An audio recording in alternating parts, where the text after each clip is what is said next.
அனைத்து பண்பட்ட நல்லுள்ளங்களுக்கும் என்னுடைய இனிய பணிவான நல்வணக்கங்கள். இந்த காணொலியில நான் உங்க கூட பகிர்ந்து கொள்ள போற ஒரு முக்கியமான தலைப்பினுடைய பாகம் 3 பகுதி 3 அல்லது பார்ட் 3 எதை பத்தினது பார்த்துட்டீங்கன்னா, asks and need on collection of donations அப்படிங்கிற ஒரு தலைப்பு பத்தினது தான். அது எதுக்காக அப்படின்னு பார்த்துட்டிங்கன்னா, ஒரு கரப்ஷனை குறைக்கிறதுக்காக தான். ஏற்கனவே பகுதி 1 பகுதி 2ல் இந்த டொனேஷன் வாங்குறேன், நன்கொடை வாங்குறேன், அனாதை இல்லத்துக்கு வாங்குறேன், அப்புறம் முதியோர் இல்லத்துக்கு வாங்குறேன், அதுக்கு வாங்குறேன், இதுக்கு வாங்குறேன், கோயிலுக்கு வாங்குறேன், அப்புறம் சர்ச்சுக்கு வாங்குறேன், மசூதிக்கு வாங்குறேன், அப்படி இப்படின்லாம் நிறைய சொல்லி நம்ம வீட்டுக்கு கதவு தட்டுவாங்க, நம்ம வீட்டுக்கே வருவாங்க. அதில் எதை அடிப்படையாக வச்சு அந்த 2 காணொலி பதிவு இருந்தேன்னா, அதில் ஏமாற்றங்கள் திருட்டு, கொலைகள் இந்த மாதிரியான சமூக விரோத செயல்கள் எல்லாம் நடைபெறதுனால அதில் விழிப்புணர்வு இருக்கணும், அதில் ஒரு கராரான மேம்பாட்டு நடவடிக்கைகள் இருக்கணும்னு சொல்லியிருந்தேன்.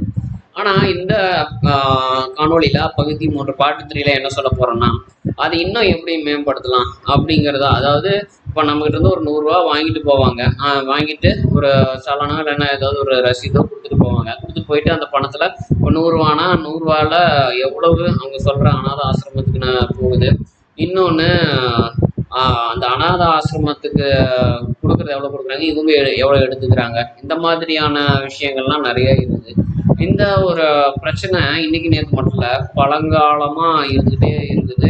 எனக்கு தெரிஞ்ச என்னுடைய 12-13வது வயசில் குஜராத்தில் ஏற்பட்ட ஒரு நிலநடுக்கத்துக்காக வாங்கின ஒரு நன்கொடையினுடைய ஒரு அந்த இடத்துல நன்கொடை வசூல் பண்ணுற ஒரு இடத்துல இருந்து அதை நான் விவரம் தெரிஞ்சது கண்காணித்தேன்.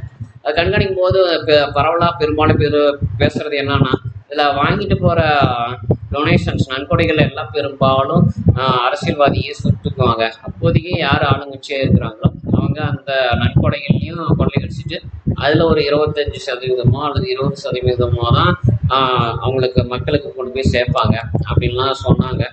அது அப்போதைக்கு எனக்கு சின்ன வயதுனால அவ்வளோவா அதை கொஞ்சம் துருவி பார்க்க முடியல. ஆனால் இப்போ இருக்கிற தொழில்நுட்பத்துக்கு அதுக்கு தாராளமாக பல தகவல்களை நம்ம இதில் இருந்து ஆன்லைன் இணையதளத்துலேருந்து எடுத்து பார்க்க முடியுது. ஏன்னா அது எவ்வளவோ சரியாக நடக்கிற அறக்கட்டளைகள் இருந்தாலும், மனிதர்கள் அதை சரியாக நடத்துகிறவங்க இருந்தாலும், தவறாக அதை பயன்படுத்துகிறவங்களும் இருக்க தான் செய்கிறாங்க. அதுக்கு நம்ம ஒன்றும் பண்ண முடியாது. நம்மளுடைய திட்டங்களை, கட்டமைப்புகளை மேம்படுத்தி தான் ஆகும்.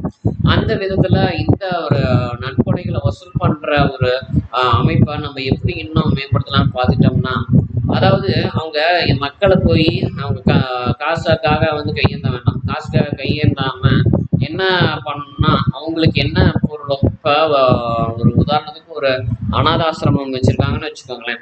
அந்த அனாத ஆசிரமத்தை அவங்க அந்த அனாத ஆசிரமத்துக்கு மாதம் எவ்வளவு தேவை, அவங்களுக்கு எவ்வளவு சேர்ந்துருக்குது, இன்னும் கூடுதலாக எவ்வளோ தேவை, அதே மாதிரி முதியோர் இல்லத்துக்கு, அது மாதிரி இன்னும் எப்படின்னா மனநலம் பாதிக்கப்பட்டவங்களுக்கு ஒரு காப்பகம் வச்சுருப்பாங்க.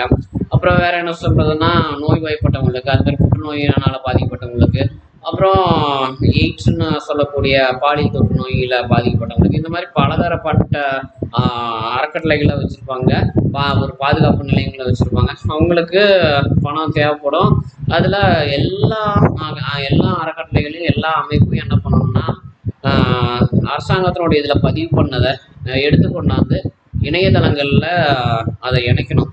இப்போ ஒரு உதாரணத்துக்கு பேடிஎம் இருக்குன்னு வச்சுக்கோங்களேன். பேடிஎம்மில் கரண்ட் பில்லை கட்டலாம், அப்புறம் வீட்டு வரியை கட்டலாம், வேறு என்ன சொல்கிறதுனா வேறு ஏதாவது ஒரு மாநிலத்துக்கு நன்கொடை கொடுக்கலாம். இந்த மாதிரியான வசதிகளை அதில் வச்சுருக்காங்க. அப்படின்னா அது கூடவே நீங்கள் வேறு ஏதாவது அறக்கட்டளைகளுக்கு பணம் செலுத்தணும், இல்லை கோயில் அல்லது இன்னும் வேறு ஏதாவது ஒரு ட்ரஸ்ட்டு, ஒரு அறக்கட்டளை, அல்லது வேறு ஏதாவது ஒரு பக்தி நிலையம், அல்லது வேறு ஏதாவது ஒரு முதியோர் இல்லம், இந்த மாதிரியான ஒரு அமைப்புக்கு பணம் நன்கொடை கொடுக்குறாங்க அப்படின்னா அதில் அவங்க அந்த ஆன்லைன்லேயே நம்ம அனுப்பிக்கிற மாதிரியான வசதியை கொண்டு வரணும்.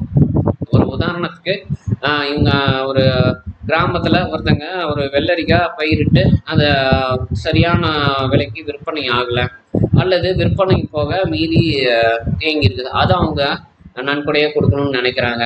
அப்படிங்கும்போது என்ன பண்ணணும்னா அதை இணையதளத்தில் அவங்க பதிவிடணும். ஃபோட்டோ எடுத்து பதிவிட்டுட்டு இந்த மாதிரி இவ்வளோ என்கிட்ட இருக்குது, அது கொண்டாந்து அதை எடுத்துகிட்டு போங்க அப்படின்னு நான் சொல்லலாம். அல்லது இப்போ இணையதளத்தில் என்னென்னா அப்புறம் ஒரு உதாரணத்துக்கு ஒரு ப்ரெட்டு பாக்கெட்டு நான் ஒரு 1000 ப்ரெட்டு பாக்கெட்டு நான் கொடுக்குறேன், அதுக்கு நான் எங்கள் பணத்தை இது பண்ணுறேன். அது நம்ம என்ன பண்ணோன்னா அமேசான், ஃப்ளிப்கார்ட்டு இந்த மாதிரியான செயலிகள் மூலமாகவும் கொடுக்குற மாதிரியான வசதிகளை நம்ம கொண்டு வரலாம். ஏன்னா எவ்வளவோ கிடக்கு. அமேசான், ஃப்ளிப்கார்ட் மட்டும் இல்லை, ஸ்னாப்டீலு, அப்புறம் மித்ரா, அப்புறம் என்னென்னமோ அந்த செயலிகள் எல்லாம் இருக்குது. அந்த செயலிகள் மூலமாக என்ன பண்ணலாம்னா இந்த நன்கொடைகளை வெறும் பணமாகவே கொடுக்காம என்ன பண்ணணும்னா அவங்க பொருளாகவும் கொடுத்து அனுப்பிக்கலாம். இதனால் என்ன ஆகும்னா இதில் நம்ம எதை கொண்டு வரலாம், எதை இணைக்கலாம் அப்படின்னு பார்த்துட்டிங்கன்னா எம்எஸ்பின்னு சொல்லிக்கிற ஒரு மினிமம் செல்லிங் ப்ரைஸ், அந்த கேரண்டிக்கான அந்த விவசாயிகளுக்கு கொடுக்கறதுக்கான அந்த திட்டத்தில் நம்ம கொண்டு வரலாம். ஏன்னா இப்போ ஒரு உதாரணத்துக்கு ஒருத்தர் ஒரு இடத்துல ஒரு அனாதை ஆசிரமத்தில் திடீர்னு ஒரு 10 கிலோ என்ன சொல்கிறதுனா ஒரு 10 மூட்டை ஒரு கொத்தமல்லி, கருவேப்பிலை, அப்புறம் ஒரு வெண்டைக்காய், அந்த மாதிரியான ஒரு உணவுப் பொருள் சமைக்கிறதுக்கு தேவையான பொருளை கேட்குறாங்கன்னு வச்சுக்கோங்களேன். அதை நம்ம என்ன பண்ணோம்னா எம்எஸ்பியோட அதை இணைக்கப்பட்டிருந்ததுன்னா நான் இந்த ஒரு 10 மூட்டை ஒரு கத்திரிக்காய்க்கான காசை நான் கொடுத்துட்றேன். அந்த 10 மூட்டை கத்திரிக்காய் எம்எஸ்பியில் இருந்து அதை எடுத்து நான் முதியோர் இல்லத்துக்கோ அல்லது அனாதை ஆசிரமத்துக்கோ கொடுக்கணும். அப்போ என்னன்னா அதுக்கான ஒரு தொகையோ அல்ல அதுக்கான அந்த காய்கறி விளைவிக்கிறதுக்கான ஒரு முதலீட்டையோ நான் கொடுத்துட்றேன், அதை நீங்கள் அப்படியே ஆசிரமத்துக்கு கொடுத்துருங்க. இப்படி இந்த மாதிரியான ஒரு டைப்பை நம்ம அமைக்கிறது மூலமாக என்ன ஆகும்னா யாரும் யார் வீட்டுடைய கதவையும் போய் தட்டி இந்த மாதிரி முதியோர் இல்லத்தில் வந்துருக்குங்க, எங்களுக்கு டொனேஷன் தேவைப்படுது, நீங்கள் முதியோர் இல்லத்தில் அல்லது ஊனமுற்றோர்கள் காப்பக நிலையத்தில் இந்த மாதிரி இவ்வளோ பேர் இருக்கிறாங்க, அவங்களுக்குலாம் சாப்பாடு தேவைப்படுது, யார் கையும் போய் பிடிச்சி கெஞ்சிட்டு இருக்க வேண்டாம். இந்த மாதிரி ஆன்லைனில் ஏற்படுத்திட்டு நேரில் போய் தொந்தரவு பண்ணுற அந்த ஒரு பழக்க வழக்கத்தை நம்ம தடுத்து நிறுத்திடணும். அந்த மாதிரி தடுத்து நிறுத்திட்டோம்னா என்னன்னா ஆன்லைனில் அவங்க யாருக்கெல்லாம் நன்கொடை கொடுக்கணுங்கிற விருப்பம் இருக்குதோ அவங்க ஆன்லைன்லேயே அனுப்பிக்குவாங்க. யாருக்கும் விருப்பம் இல்லையோ அவங்க விட்டுட்டு அவங்க வேலைப்பாடு பார்த்துட்டு இருப்பாங்க. இதனால் என்ன ஆகும்னா மனிதர்களுடைய அலைச்சல் குறையும். இன்னொன்று அவங்களுக்கு தேவையான பொருட்கள் குறைந்த விலையிலையோ அல்லது மக்கள் பல பேருந்து வரும். ஆனால் இதெல்லாம் என்ன பண்ணணும்னா ஒரு நெறிப்படுத்தணும். எவ்வளோ அவங்களுக்கு தேவைப்படுது, அதுக்கு எவ்வளோ வாங்குறாங்க, அதே மாதிரி நன்கொடை கொடுக்குறவங்க எவ்வளோ கொடுக்கணும், அந்த ஒரு விஷயத்தில் நம்ம உறுதியாக ஒரு நிபந்தனைகளை வச்சுருக்கணும். நிபந்தனைகள், சட்ட விதிமுறைகள் இது எல்லாத்தையும் அதில் வச்சுருக்கணும். கண்ணா பின்னான்னு தேவையான அளவுக்கு மேலே எல்லாம் அனுப்பிவிட்டாங்கன்னா அப்புறம் பூரா எல்லாம் உற்பத்தி பண்ணதுக்கான ஒரு தேவையே இல்லாமல் போய் அதை நாசம் போய் நஷ்டத்தை திரும்பவும் கொண்டு வந்துடும். இதெல்லாம் நம்ம ரொம்ப கண்கொத்தி பாம்பு மாதிரி ஒரு தெளிவாக ஒரு அக்கறையோட ஒரு ஆழ்ந்த ஒரு சிந்தனையோட இதில் செயல்படணும். இந்த மாதிரி பண்ணுறது மூலமாக என்ன ஆகும்னா நம்ம இந்தியா மட்டும் இல்லை உலகம் முழுக்க இருக்கிற நம்முடைய நட்பு நாடுகளையும் இணைச்சி அவங்களுக்கு நம்ம இதில் இந்த உதவிக்கான அல்லது இந்த ஒரு சந்தைக்கான ஒரு என்ன சொல்லணும் ஒரு பங்களிப்பை நம்ம அவங்களுக்கு கொடுக்கலாம். நம்மளுடைய பங்களிப்பை அவங்களுக்கு கொடுக்கலாம், அவங்களுடைய பங்களிப்பை நம்ம வாங்கலாம். இது எந்த விதத்துலையும் இந்த பயனுள்ளதாக இருக்குன்னு பார்த்துக்கிட்டிங்கன்னா இந்த மழை, அப்புறம் திடீர் வெள்ளப்பெருக்கு, அது மட்டும் இல்லாமல் நிலநடுக்கம், நிலச்சரிவு, இந்த மாதிரியான சூழ்நிலைகள்னால இயற்கை பேரிடர்னால பாதிக்கப்படும் போது மக்களுக்கு நம்ம உணவு அனுப்பி வைக்கிறதுலையும் கண்டிப்பாக ஒரு என்ன சொல்கிறதுனாங்க காலதாமதம் ஏற்படாது.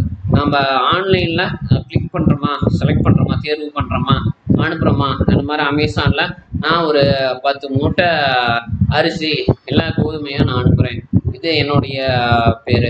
அங்கே தேவை பார்த்துட்டோம்னா ஒரு 40 மூட்டைன்னு வச்சுக்கோங்களேன். அதில் நான் ஒரு 10 மூட்டை அனுப்புகிறேன் அப்படிங்கிறத அதில் பதிவு பண்ணிட்டோம்னா அந்த 10 மூட்டையும் அங்கே கொண்டு போய் போட்டுருவாங்க. அதுக்கடுத்து என்ன பண்ணுவாங்க, தேவையை 30 மூட்டை தான் இருக்குது, அந்த 30 மூட்டைக்கு வேறு யார் எவ்வளோ கொடுக்குறீங்க அப்படிங்கிறத ஒரு உதாரணத்துக்கு ஒரு மூட்டைங்கிறது ஒரு 10 கிலோன்னு வச்சுட்டோம்னா அப்போ ஒரு 30 மூட்டை தேவை, ஒரு 300 கிலோ கோதுமை தேவை அல்லது கோதுமை தேவை அப்படின்னா அந்த 300 கிலோவை மட்டும் நாம் அடுத்த மனிதர்கள்கிட்ட, அதாவது வேற மற்ற நபர்கள்கிட்ட அது கோரிக்கை கேட்டு வேண்டுகோள் கேட்டு அதை நம்ம அனுப்பி வச்சுக்கலாம். இதனால் என்ன ஆகும்னா இந்த மாதிரியான ஒரு சூழ்நிலையில் நன்கொடை கொடுங்க, நாங்கள் போய் மக்களை காப்பாற்றுறோம், நாங்கள் போய் அவங்கள காப்பாற்றுறோம், இவங்களை காப்பாற்றுறோம் அப்படின்னு சொல்லிட்டு நிறைய பேர் அதில் கொள்ளையடிப்பாங்க பார்த்தீங்களா, அந்த பழக்க வழக்க முறை மாறும். இந்த திட்டத்தை நான் சொல்லியிருக்கிற திட்டத்தை நடைமுறைப்படுத்தினதுக்கு அப்புறம் யாராவது, அதாவது அதுவும் எப்படி நடைமுறைப்படுத்தணும்னா சட்ட ரீதியாக அரசியலமைப்பு மூலமாக தான் வந்து இதை நம்ம நடைமுறைப்படுத்தணும். ஏன்னா அந்த மாதிரி சட்டம் ரீதியாக நம்ம அமல்படுத்தினதுக்கு அப்புறம், அதுவும் நீதித்துறை மூலமாக அமல்படுத்தின பிறகு வேற யாராவது மக்களை போய் நன்கொடை கொடுங்கன்னு தொந்தரவு ஏதாவது பண்ணினாங்க அப்படின்னா கண்டிப்பாக நம்ம அவங்கள காவல்துறையில் பிடிச்சி ஒப்படைக்கணும். அந்த மாதிரியான ஒரு கராரான ஒரு அமைப்பை சட்ட ரீதியாக அரசியலமைப்பு ரீதியாக அல்லது அரசியலமைப்பு மூலமாக நம்ம மக்களுக்கு ஏற்படுத்தி கொடுக்கணும் அப்படிங்கிறது இந்த காணொலியில் நான் கேட்டுக்கிறேன். இந்த காணொலி உங்களுக்கு பிடிச்சிருந்ததுன்னா லைக் பண்ணுங்கள், கமெண்ட் பண்ணுங்கள், ஷேர் பண்ணுங்கள், மறக்காமல் சப்ஸ்கிரைப் பண்ணுங்கள். சப்ஸ்கிரைப் பண்ணிங்கன்னா தான் உங்களுக்கு அடுத்தடுத்த காணொலி என்னுடைய இது நான் பதிவிட உங்களுக்கு நோட்டிஃபிகேஷன் அலர்ட் மூலமாக வரும். இல்லைன்னா நான் உங்களுக்கு பகிர்றது மூலமாக நீங்கள் பார்க்க வேண்டிய சூழ்நிலை ஒரு காலதாமதம் ஏற்படலாம். ஏன்னா ஒவ்வொரு காணொலியிலுமே நான் வந்து ஒவ்வொரு விஷயத்தினுடைய ஒவ்வொரு துறையினுடைய ஒரு கட்டமைப்பு மேம்படுத்துறதுக்கான விஷயங்கள் எல்லாம் சொல்கிறேன். அதில் யாரெல்லாம் என்னுடைய சேனலில் சப்ஸ்கிரைபராக ஆகியிருக்காங்களோ அவங்களால மட்டும்தான் என்னை தொடர்பு கொள்ள முடியுது. ஆனால் இன்னும் நான் நிறைய பேர்த்த நான் எதிர்பார்க்குறேன். நீங்கள் இணைஞ்சிக்கிட்டிங்கன்னா எனக்கு இன்னும் பிரயோஜனமாக இருக்கும். அதே சமயம் உங்களுக்கும் நிறைய விஷயங்கள் நம்ம நாட்டில் நடக்கிற நல்லது கெட்டது எல்லாம் உங்களுக்கு தெரிய வரும். அதனால் நீங்கள் சப்ஸ்கிரைபராக ஆகிக்கோங்க. அதே மாதிரி இந்த காணொலியை யாரெல்லாம் பார்த்தா விரும்புவாங்க அப்படிங்கிறது உங்களுக்கு தோணுதோ அவங்களுக்கெல்லாம் நீங்கள் ஷேர் பண்ணி வைங்க. கண்டிப்பாக இது போன்று இன்னும் சமூகத்துக்கு தேவையான விஷயங்களோட உங்களை அடுத்த காணொலியில் நான் சந்திக்கிறேன். நன்றி, வணக்கம்.